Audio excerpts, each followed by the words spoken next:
Here I have Oppo A96, and today I'm going to show you how to take a burst shot or the series of photos on this device.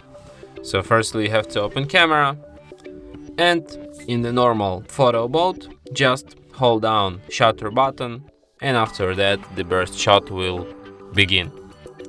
So let me show you. As you can see right now I took like 20 shots, I guess. Here we can review them by tapping on this icon, and here you can see all of these burst shots I took right now.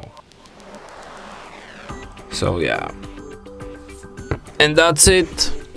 Thanks for watching. If you find this tutorial useful, don't forget to hit that like button and subscribe to our channel.